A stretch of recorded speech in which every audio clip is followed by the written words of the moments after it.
Quando sempre tenho dito que os peritos em detectar a falsa moeda não estuda a falsa moeda. Os peritos em detectar a falsa moeda estuda a verdadeira moeda. Ele precisa se especializar em conhecer a verdadeira cédula. Então, quando ele conhece muito bem a verdadeira cédula, ele descobre facilmente a falsa. Ele tem que se especializar no verdadeiro, porque o falso é mutante. Sempre está acontecendo que aparece um falso novo, diferente. Se ele se especializar num falso, eu descobri que essa moeda aqui é falsa. Então, olha, ela é falsa por isso, por isso, por isso. Logo, o falsário vai mudar. E aí você vai ter que saber de novo. Mas se você sabe qual é a verdadeira, você descobre exatamente o que é falso, seja ele como aparecer. E esse é o ponto de equilíbrio.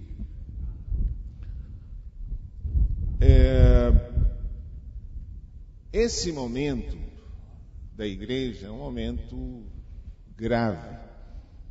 É necessário que entendamos claramente o que cremos, para que não nos confundamos jamais com o que aparecer.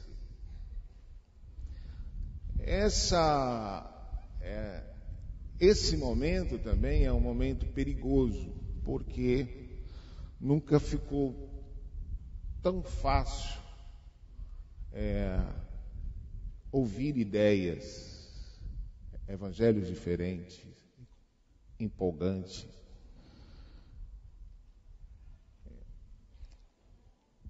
Gostaria de começar lendo o texto de 1 Coríntios,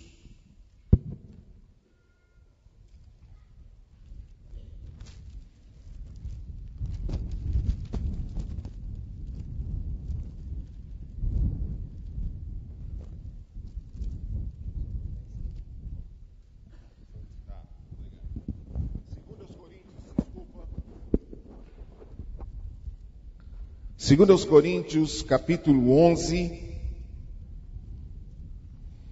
versículo 2 e 3. Ele diz: porque zelo por vós com zelo de Deus, visto que vos tenho preparado para vos apresentar como virgem pura a um só esposo, que é Cristo. Mas receio que, assim como a serpente enganou Eva com a sua astúcia, assim também seja corrompida a vossa mente e se aparte da simplicidade e pureza devidas a Cristo. Paulo tinha um receio que a igreja fosse enganada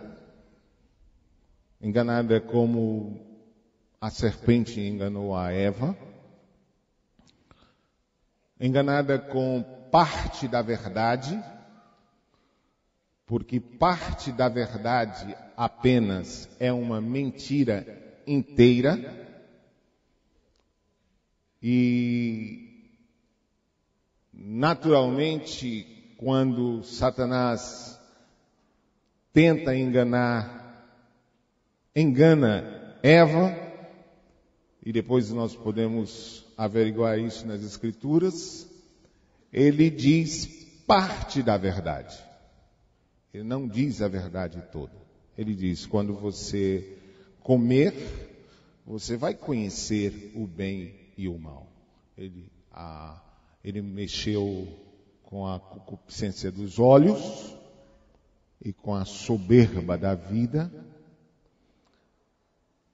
E naquele momento, ele não disse que saberia-se do bem, mas não teria capacidade de fazer o bem.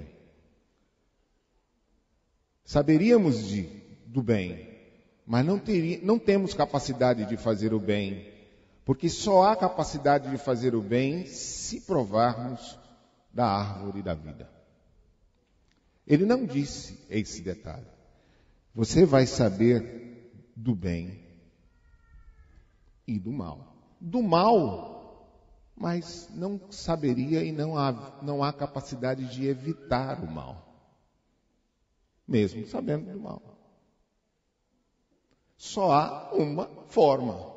Tem que se alimentar da árvore da vida. E esse detalhe não foi dito. E foi um detalhe importantíssimo.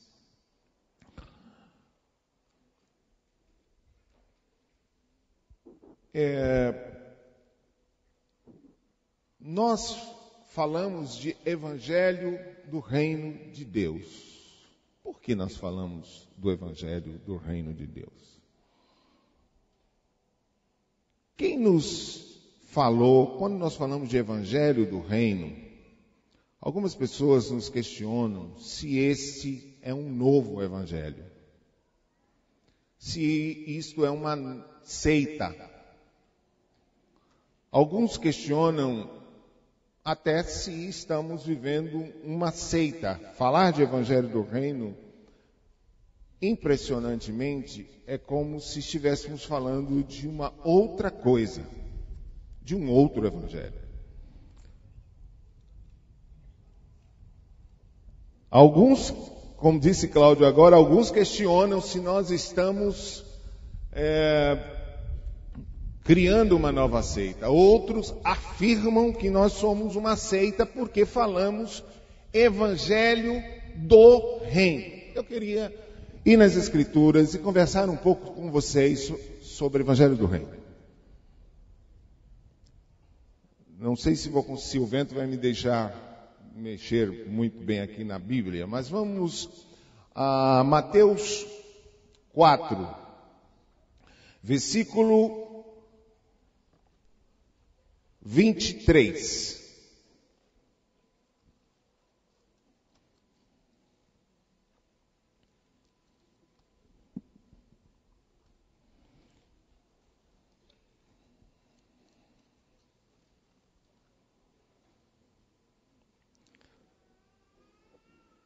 Primeira coisa que gostaria de dizer para vocês é: que evangelho é este? Por que esse evangelho tem nome? Por que evangelho do reino? E por que não é qualquer evangelho? E por que não dá para colocar qualquer nome nele? Percorria Jesus toda a Galileia, ensinando nas sinagogas, pregando o evangelho do reino e curando toda sorte de doenças e enfermidades entre o povo. Primeira coisa é que o evangelho que está sendo pregado aí é o evangelho do reino. Capítulo 9 de Mateus, versículo 35. Obrigado.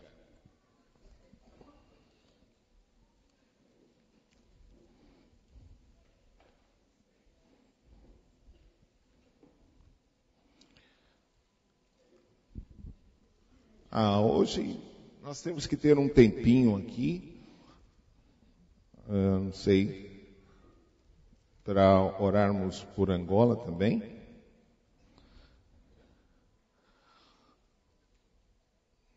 Vamos lá? E percorria Jesus todas as cidades e povoados, ensinando nas sinagogas, pregando o evangelho do reino e curando toda a sorte de doenças e enfermidades.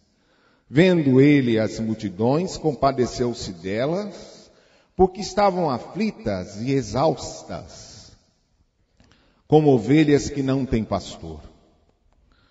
E então se dirigiu aos discípulos. A seara, na verdade, é grande, mas os trabalhadores são poucos. Rogai, pois, ao Senhor da seara que mande trabalhadores para a sua seara. Percorria Jesus todas as cidades e povoados, ensinando nas sinagogas e pregando o evangelho do reino. Capítulo 4, versículo 43 de Lucas.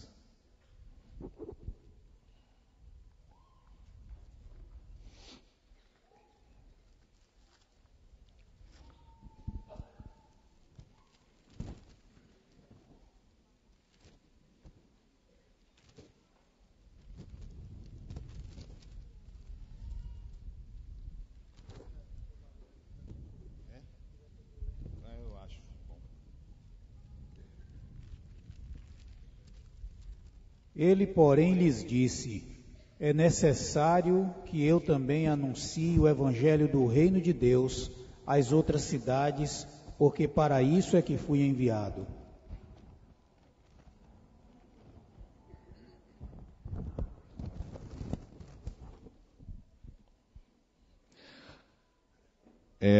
Repete, por favor, Cláudio. Ele, porém, lhes disse: é necessário que eu também anuncie o evangelho do reino de Deus às outras cidades, porque para isso é que fui enviado. Olha, não estamos inventando nenhuma ideia de falar do evangelho do reino. Muitos teólogos dizem que se falava do evangelho do reino porque Mateus era judeu, ou porque estava se falando de judaísmo. Não tem nada a ver. O evangelho do reino é porque ele ataca a causa. Ele vai de encontro a um problema. Ele vai à raiz do problema. É importante pensarmos por que evangelho do reino. Vamos a capítulo 8 de Lucas, versículo 1.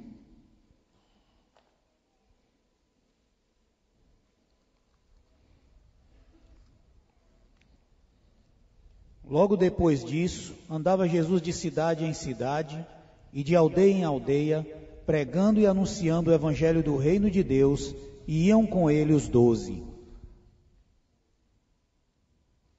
Qual evangelho que Jesus pregava? Tinha nome? Tinha nome o evangelho? Ou era evangelho apenas? Evangelho quer dizer boas novas. Só que não era simplesmente boas novas, mas boas novas do reino. Do reino.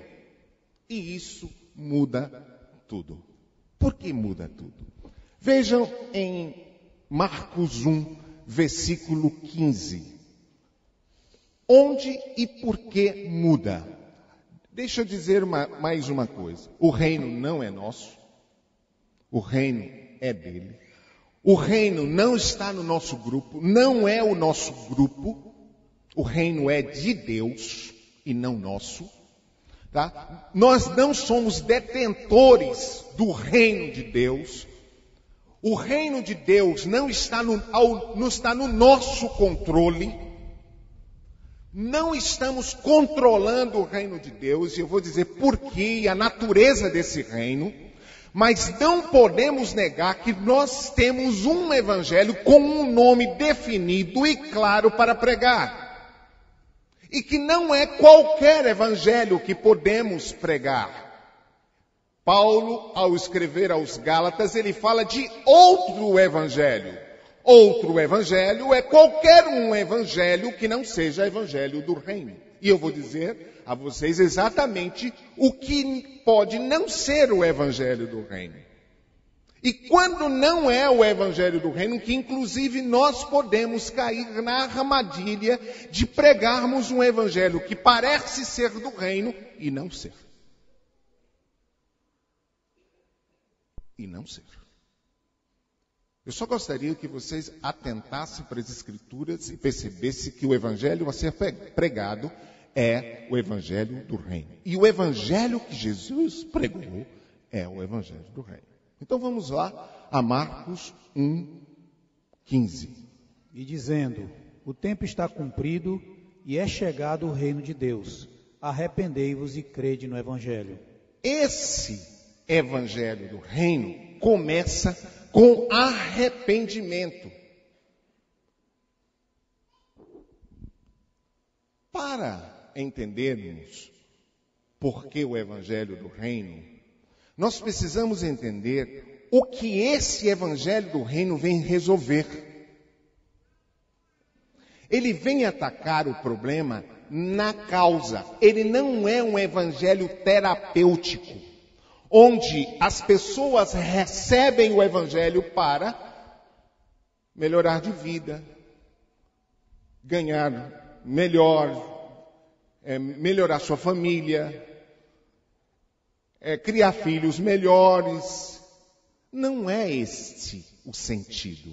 O sentido não é atender necessidades dos homens. O evangelho do reino atende a um problema. O homem, ao romper com Deus, parte para autoglorificação, autoendeusamento, soberba e rebelião. O evangelho do reino vem exatamente trazer o homem num retorno decisivo ao governo de Deus. E aqui é governo totalitário, é reino, é governo totalitário, é sem chance, o rei manda sozinho. Não há democracia, a palavra é teocracia, e quem governa é ele sozinho. Capítulo 15 de primeira... Não precisa abrir, eu só vou citar. Capítulo 15 de 2 Coríntios, você vai encontrar ali exatamente qual será o processo. 1 Coríntios, capítulo 15, você vai encontrar ali um processo claro de governo. Deus resolveu dar a Jesus pleno governo, até que ele submeta todas as coisas debaixo do seu governo. Quando ele submeter todas as coisas debaixo do seu governo, ele entrega o reino ao Pai e se submete ao Pai. Os inimigos a serem vencidos, os últimos inimigos a serem vencidos, conversaremos adiante. Ele é rei. Jesus é rei. E tem um reino. Lembra de um ladrão que estava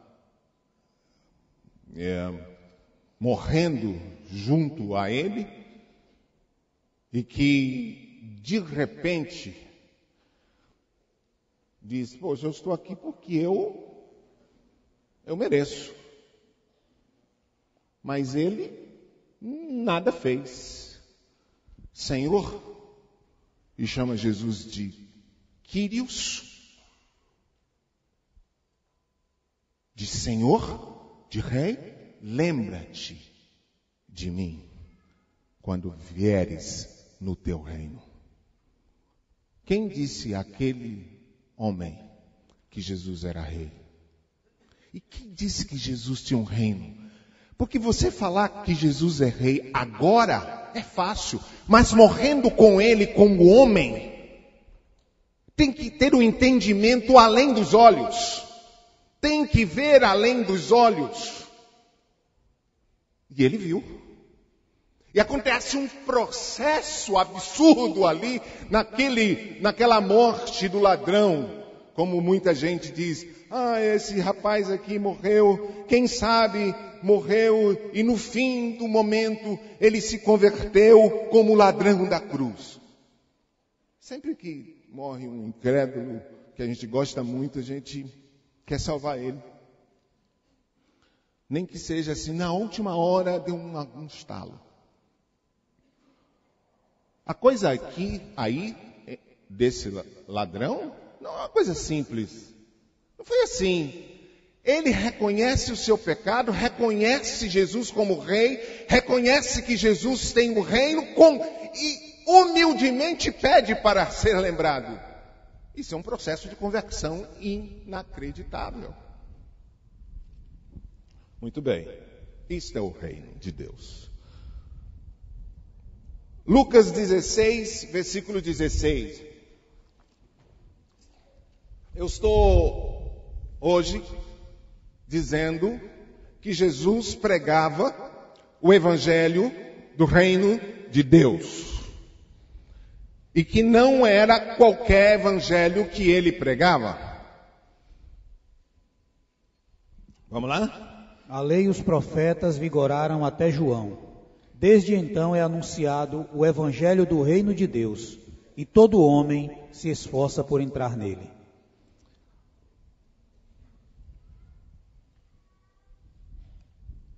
Agora é pregado o evangelho do reino de Deus. E todo homem vai ter que empregar esforço para entrar nele. Eu perguntaria, qual o evangelho que Jesus pregava? Vocês se convencem nesses textos que havia um evangelho que Jesus pregava e que o evangelho que Jesus pregava era o evangelho do reino? Atos 8, versículo 12. Atos 8, versículo 12.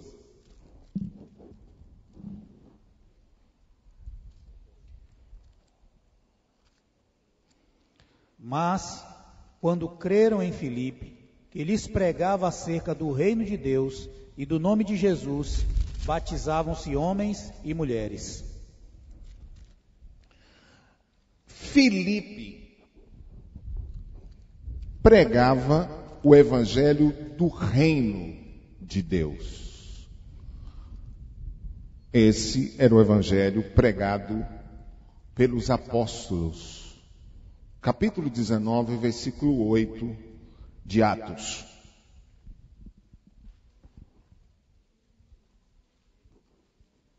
Atos 19, 8. Paulo, entrando na sinagoga, falou ousadamente por espaço de 3 meses, discutindo e persuadindo acerca do reino de Deus. O que Paulo pregava?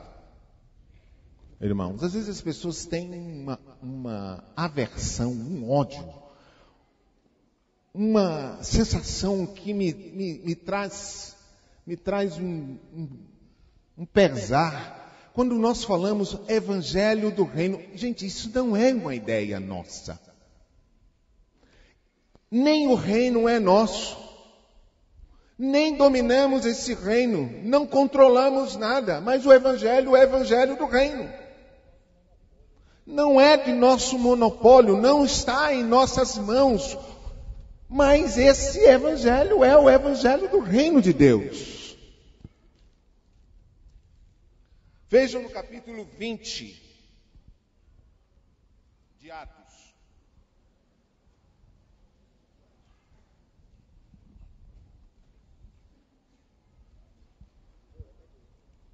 Atos 20, versículo 25.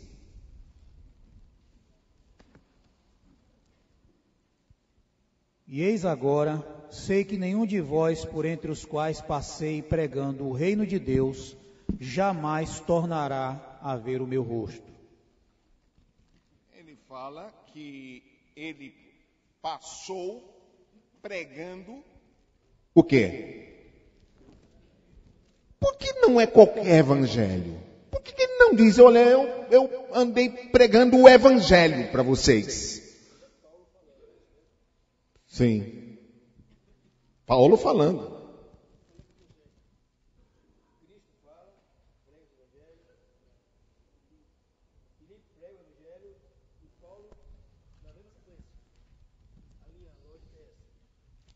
Filipe prega o evangelho do reino, Paulo prega o evangelho do reino. Capítulo 28 de Atos.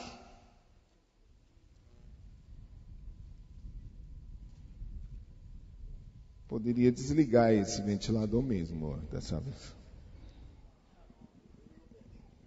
Quando nada, diminuir bastante.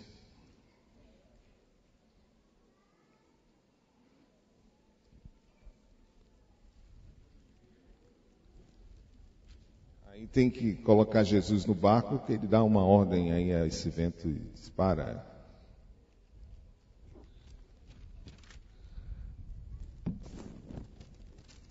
Atos 28,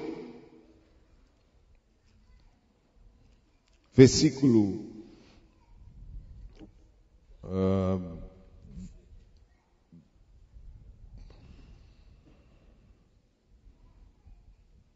31. E antes, eu gostaria de ler, antes do 31, nós podemos ler do 23 ao 25. Havendo-lhe eles marcado um dia, muitos foram ter com ele a sua morada, aos quais desde a manhã até a noite explicavam com bom testemunho o reino de Deus e procuravam persuadi-los acerca de Jesus, tanto pela lei de Moisés como pelos profetas. Uns criam nas suas palavras, mas outros as rejeitavam. E estando discordes entre si, retiraram-se, havendo Paulo dito esta palavra: bem falou o Espírito Santo aos vossos pais pelo profeta Isaías. Agora o 31. Só para destacar aqui, que havia uma exposição em testemunho do reino de Deus, no versículo 23. Paulo marcou um dia e vieram em grande número judeus à sua residência, e desde a manhã até a tarde ele fez uma exposição em testemunho do reino de Deus. Uma exposição de manhã até a tarde tem que ter conteúdo, porque não tinha o Novo Testamento. Ele só tem o Velho Testamento para falar sobre o reino de Deus. E ele tem que falar do reino de Deus e de Jesus pela lei, nos salmos e nos profetas. Ele tem que expor isso, porque judeu só tem isso na cabeça, e ele tem que fazer uma exposição ordenada na lei de Moisés. E com certeza ele pegou aí Oséias, Salmos 22, Deuteronômio 18, e fazia uma exposição. Por exemplo, imagine Paulo pregando a judeu em Deuteronômio 18. Imagine ele em Deuteronômio 18 explicando Jesus ali. Olha o show de bola que é. Abre a Bíblia em Deuteronômio 18.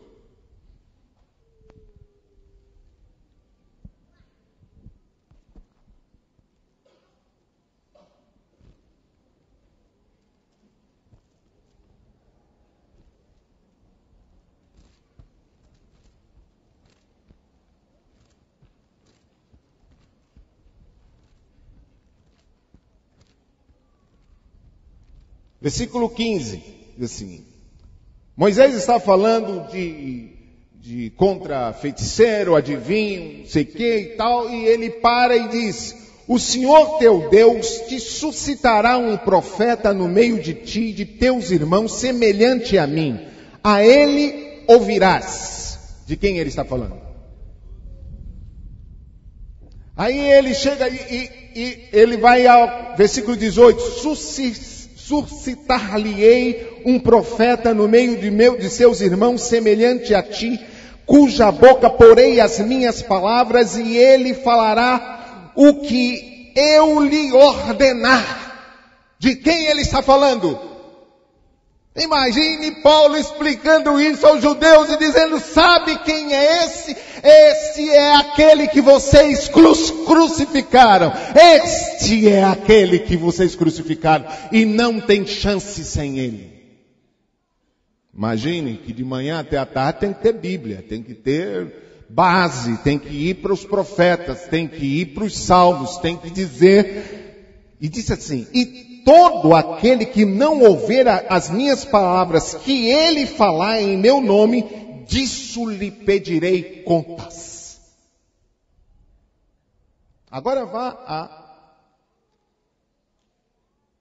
Mateus 17.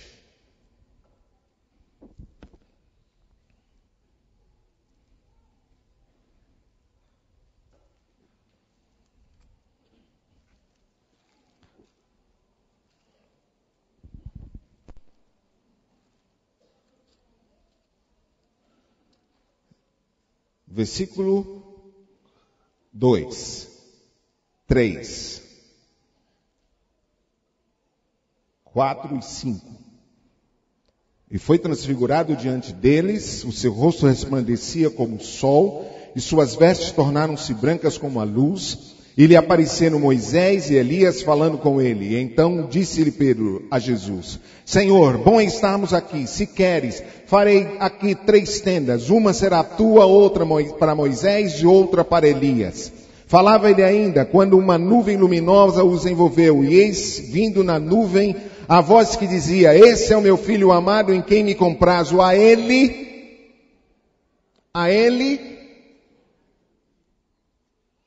completamente em linha com Deuteronômio 18. E muito mais. Quando uma voz brada do céu e diz a ele ouvir, quer dizer, não é para ouvir nem Moisés, nem os profetas mais. Agora ele fala o que eu quero dizer. Isso fica em linha com Hebreus capítulo 1. Hebreus capítulo 1. Bom, não é leitezinho, pode ver. Hebreus 1. Havendo Deus antigamente falado muitas vezes e de muitas maneiras aos pais pelos profetas, nesses últimos dias a nós nos falou pelo Filho, a quem constituiu herdeiro de todas as coisas e por quem fez também o mundo. Antigamente falado aos pais pelos profetas, agora, qual é a centralidade do Evangelho do Reino de Deus? A centralidade do Evangelho do Reino de Deus é Cristo. É Cristo. Antes de irmos a Lucas 17, versículo 20, você lembra de como e o que aconteceu lá no Éden, quando o homem cai. Imediatamente a sua religião aparece. O investimento natural de quem perdeu Deus de vista. De quem se sente agora longe de Deus e sob juízo dele. O que ele faz? Roupa de folhas. Vou tapar minha nudez. Vou resolver meu problema. Vou criar uma religião que me resolva o problema. E vou tapar minha nudez com folhas. As folhas foram rejeitadas e substituídas por pele. Se é pele, houve substituto. Algum animal morreu. Não há como tratar com pecado sem morte. Não adianta o homem tentar religião que agrade a Deus sem Cristo. Não há possibilidade de nos apresentarmos diante dele sem Jesus. Só pelo sacrifício de Cristo num novo e vivo caminho podemos entrar lá. Não há esforço humano. Caim sabia disso. Caim sabia disso. Sabia que seu pai lhes disse que Deus lhe deu roupa de pele. Sabia que um animal foi morto e que sem sangue não podia se apresentar a Deus. Caim resolveu apresentar a Deus fruto da terra, fruto do seu esforço. Rejeitou Deus, o sacrifício dele, e rejeitou ele também.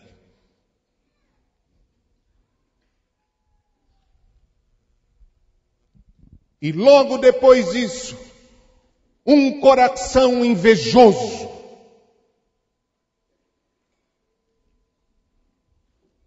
um sentimento de inveja, de insatisfação pelo bem do outro. Não há algo que amargue mais, como Tiago diz no capítulo 3, se tens amarga inveja. Temos ciúme do que nós achamos que é nosso, mas inveja sempre do que é dos outros. Sentimento mais maligno que a inveja, ódio pelo bem do outro.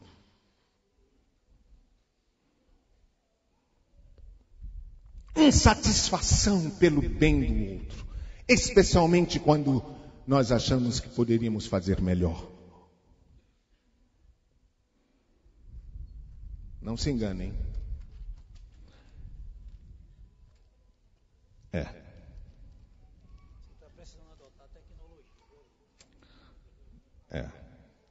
Se é fim dos papéis mesmo.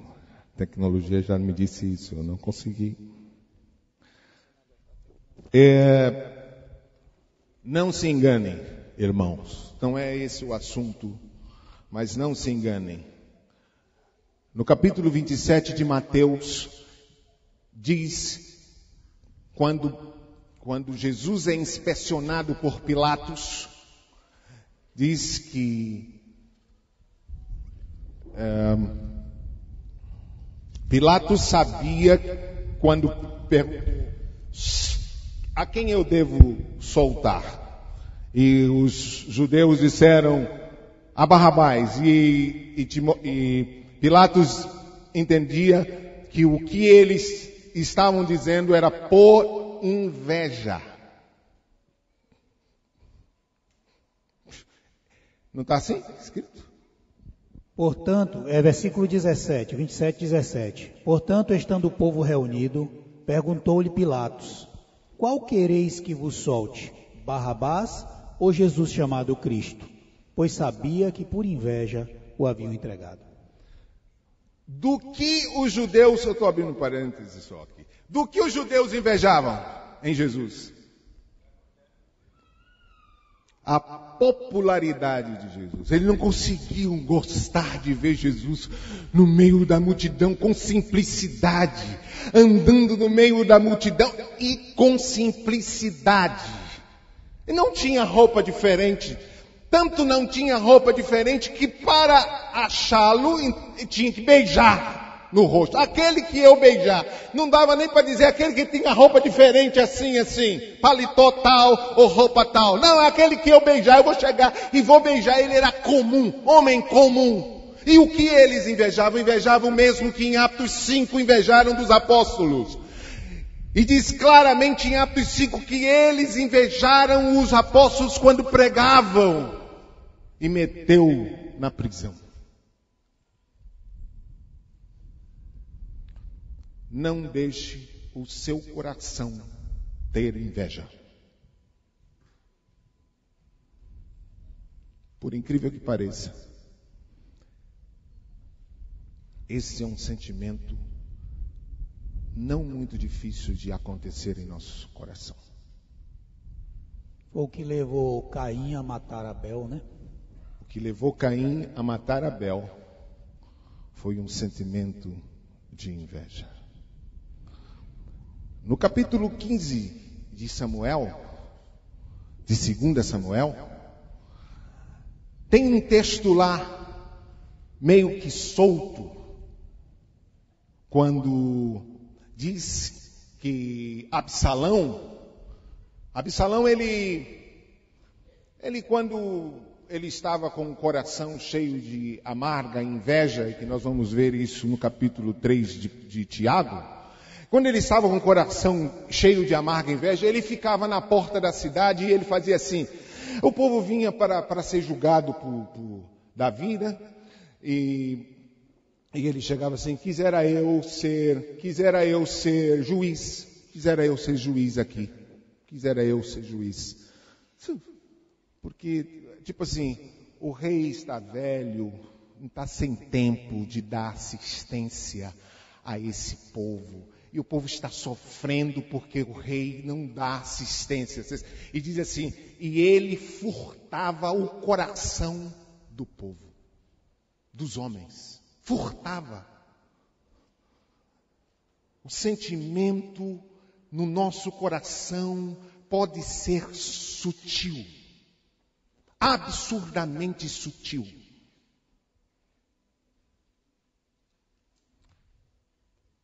Absurdamente sutil, mas por Deus não passa desapercebido. Não passa. Olha a relação. Pode ler. Quer que eu leia? Claro. 2 Samuel 15, 5 ou 4 em diante. Dizia mais Absalão: quem me dera ser constituído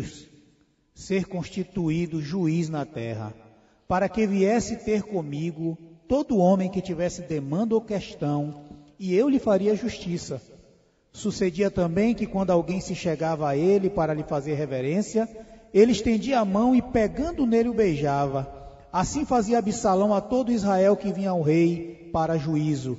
Desse modo, Absalão furtava o coração dos homens de Israel. Você sabe como ele furtava o coração dos homens de Israel?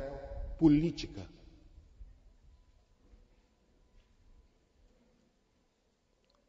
Políticos gostam de agradar, fazer lobby. Homens de Deus diz a verdade e não faz lobby. Não precisa fazer política. Não diga coisas para agradar pessoas, para tirar vantagem. Não deixe de dizer verdades para ter alguma vantagem nisso. A única coisa que temos é a verdade. Ô Eliseu, e outra coisa é eu ressaltar o erro do outro, a fraqueza do outro, para que eu fique em evidência, né? Normalmente, o que ele fazia para furtar o coração do povo era mostrar os furos do pai.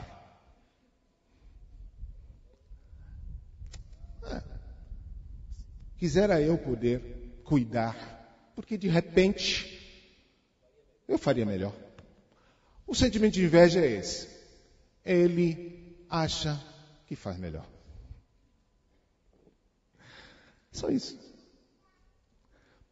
Eclesiastes 4:4.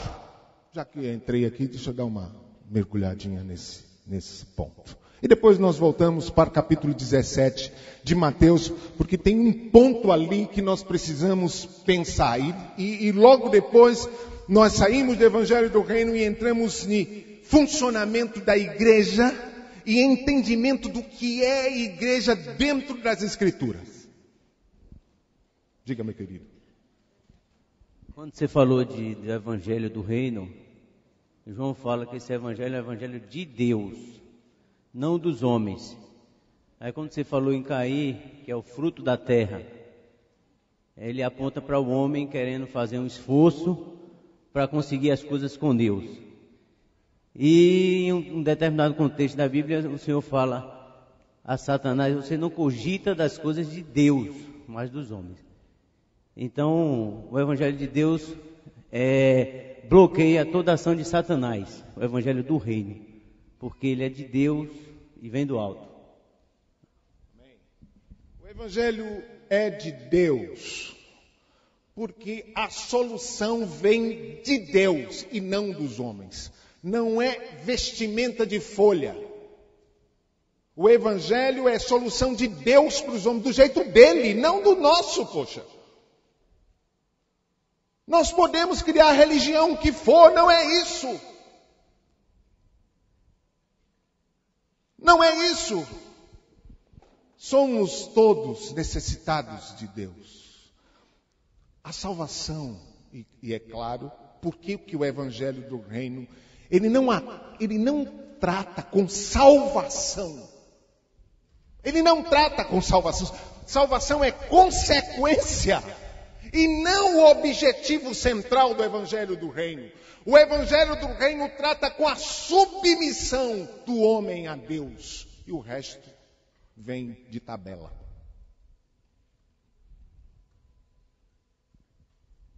Eclesiastes. Também vi eu que todo trabalho e toda destreza em obras provém da inveja que o homem tem do seu próximo. Também isso é vaidade e desejo vão. Observação de um cara que resolveu observar a vida. Salomão resolveu analisar a vida e observar os detalhes da vida, das coisas, das pessoas, da natureza. Era um pensador, um homem que foi cheio da sabedoria de Deus e tinha um caminho na sua mente para pensar de forma ordenada e sábia. Ele disse que ele parou para pensar e viu que toda destreza, esforço e tal vem da inveja.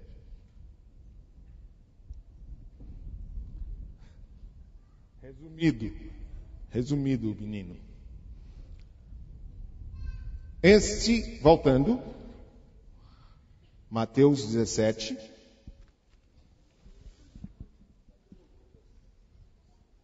Mateus 17.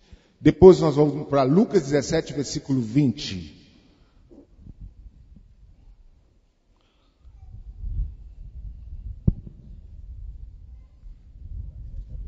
Mateus 17, só para reforçar o que nós já dissemos, mas que você, dentro das Escrituras, tenha essa visão clara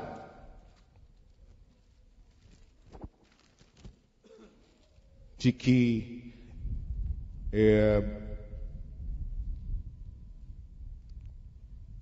então disse Pedro a Jesus: Senhor, é bom estarmos aqui, se queres farei aqui 3 tendas, serão a tua, outra para Moisés, outra para Elias.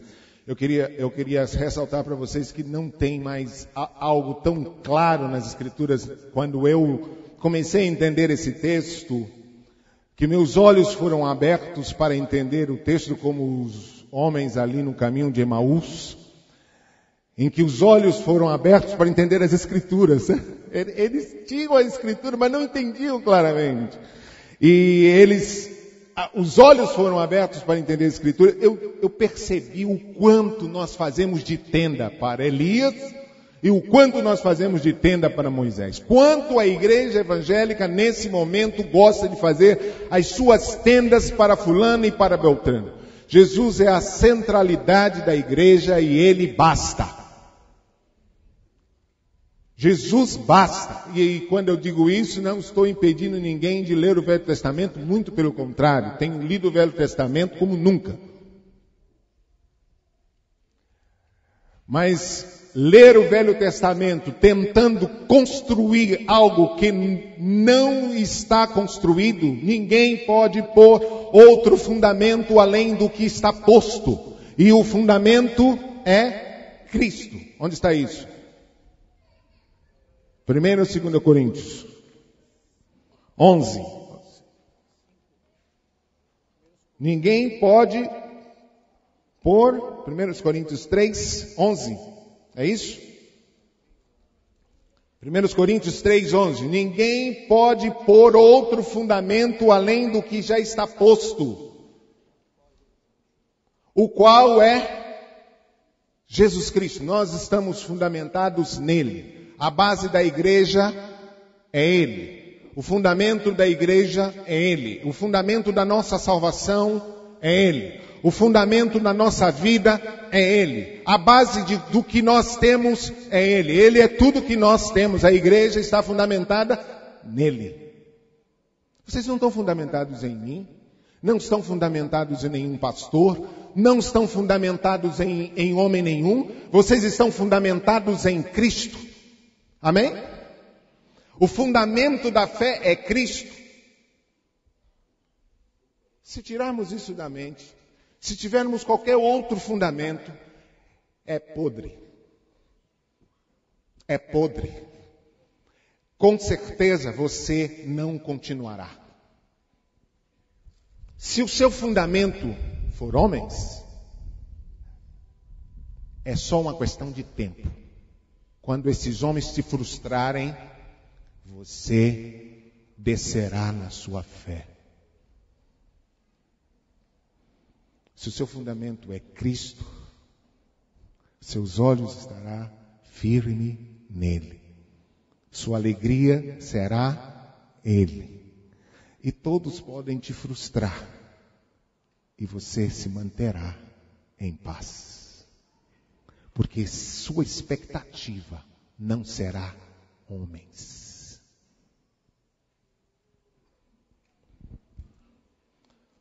Qual é a natureza do reino de Deus?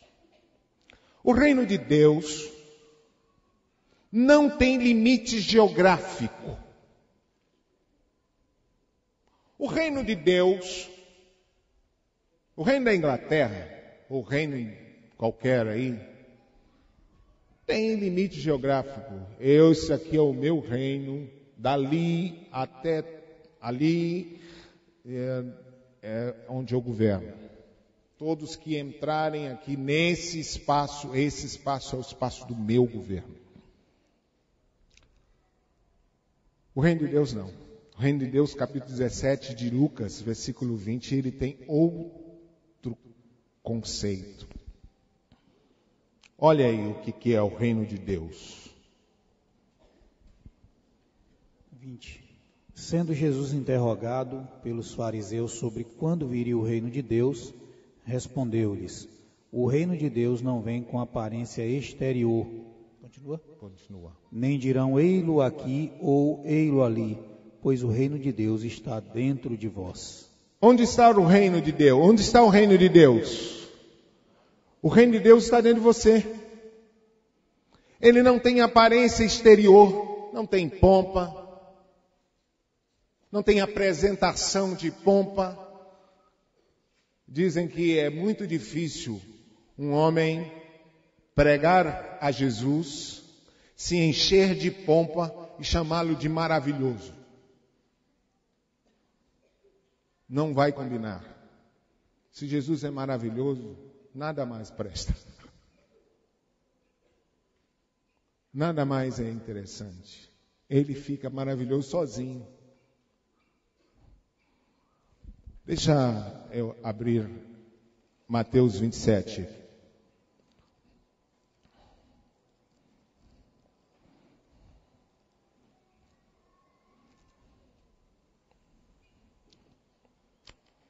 Desculpa.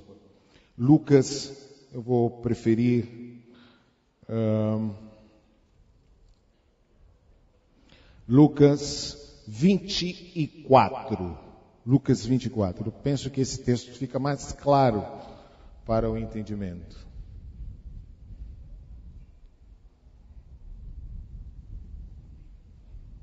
Vocês cansaram? Dá para prosseguir mais um pouco?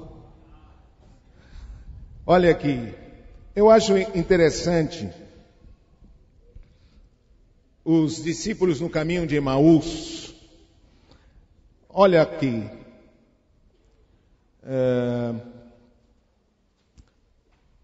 versículo 16, 15, 16. E aconteceu que enquanto conversavam e discutiam, o próprio Jesus se aproximou e ia com eles. Os seus olhos, porém, estavam como que impedidos de reconhecer.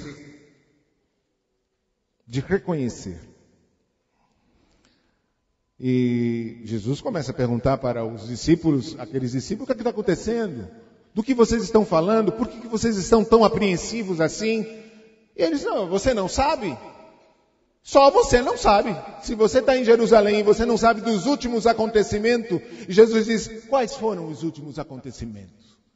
E eles começam a narrar, não, um Jesus e tal, que eles mataram e já fazem 3 dias e dizem que ele não está no túmulo e já apareceu a uns discípulos. E Jesus começa a discorrer com eles sobre o assunto. E versículo 27. E começando por Moisés, discorrendo por todos os profetas, expunha-lhes que a seu respeito constava nas Escrituras. Imagine o show de conversa de Jesus com esses camaradas, falando dele mesmo dentro das Escrituras. Meu Deus do céu! Inclusive eu fico pensando que é que Jesus cantou. E eu estou chutando aqui uma. Vou chutar uma. Eu acho que Jesus cantou o Salmo 22. Naqueles últimos momentos. Quando ele cantou um hino. Eu acho que ele cantou o Salmo 22. Ele deve ter cantado assim. Touros de Bazã me cercam.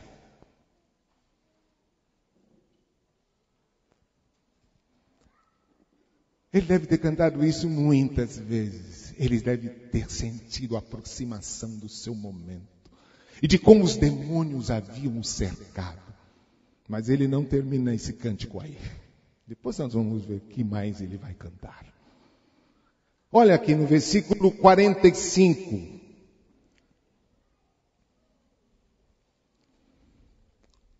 Então lhes abriu o entendimento para compreenderem as Escrituras. Existe um entendimento nas Escrituras que está muito acima do intelecto. Que não está limitado à academia. Que está acima do acadêmico. Existe um entendimento nas Escrituras que é o revelador. Que tem que trazer. Tem que se submeter ao revelador. Não é simplesmente academia. Não é entendimento acadêmico. Há disposição do revelador esclarecer as Escrituras para quem quer. E é preciso querer mais que o acadêmico. É preciso querer entender mais que a vista.